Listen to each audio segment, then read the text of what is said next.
Good morning, afternoon, or maybe even evening, wherever you are out there. You're listening to Johns Hopkins Digital Storytelling.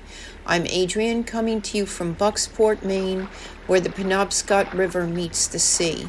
Today I want to introduce you to someone I think of as an everyday hero, Tom Lynch. He's a torchbearer for a man who gave soul to science. I still remember the first time I opened The Immense Journey. Loren Eiseley's words changed me. I probably wouldn't even be here at Johns Hopkins if I hadn't read him. But where did he go? For all the science writing programs that exist today, few remember the man who gave the genre its voice. Tom isn't just preserving books, he's preserving the way Eiseley saw the world.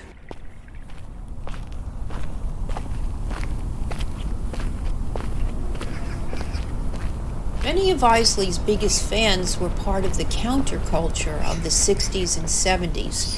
That's where Tom Lynch's story begins. Long hair, hitchhiking across America, a copy of Eiseley's Night Country in his backpack.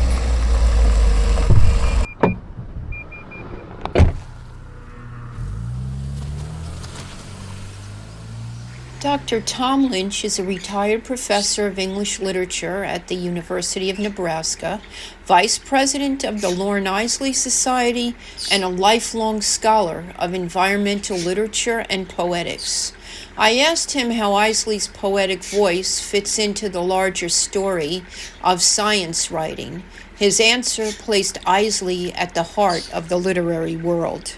I was thinking especially about his poetry a lot, because he was a significant poet for a short period of time in his early life. He was publishing with Prairie Schooner, which was his local, at the time, his local journal. It's now a global journal, but at the time it was just starting. But he was also publishing in places like Poetry Magazine in the 30s, late 20s and 30s.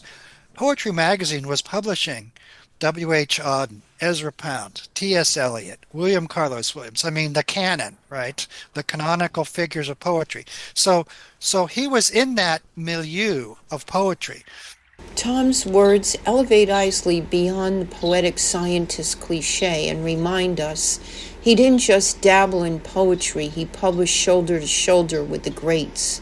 He didn't write science with poetry, he wrote science as poetry. He didn't fade because he lacked vision, maybe he just arrived early.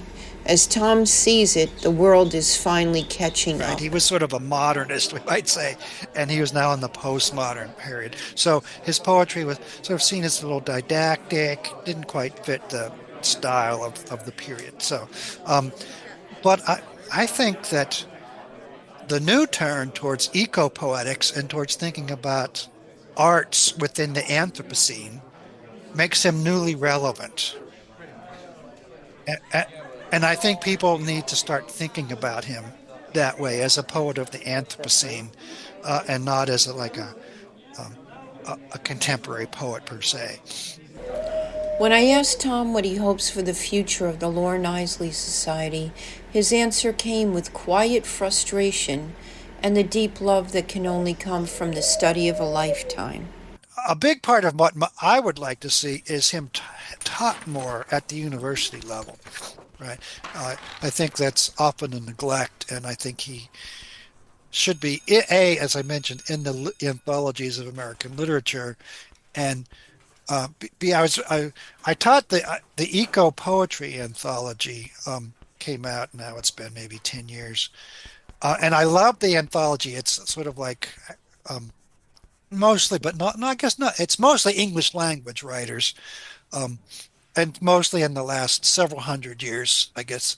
But Isley wasn't in it, and I was just it was kind of, so I was very disappointed that in an anthology of eco poetry, Isley wouldn't be represented. Was just to me a massive oversight. There, as much as I know and like the editors, right? And I wish they had put out a call for suggestions, ahead of time. And they did a second volume, but it was all contemporary writers, so he wasn't included in that one either. But I would like to see him recognized more, within my field. of literary studies as a important figure and taught more. Whether by time or fashion, his absence is felt. It's a loss. And that's where people like Tom come in, quietly keeping the memory alive. Before we ended our conversation, I asked Tom what advice he'd give to today's science writers, especially those who have never read Loren Eiseley. Well, of course, read him. I guess what I would say is read a lot of other people, not obviously Isley, but other writers in the field as well, and figure out how to unleash your imagination in ways that your scientific discipline might not always encourage you to. That's Tom Lynch, teacher, writer, and keeper of a voice the world is forgetting. Let's remember. Thank you for listening.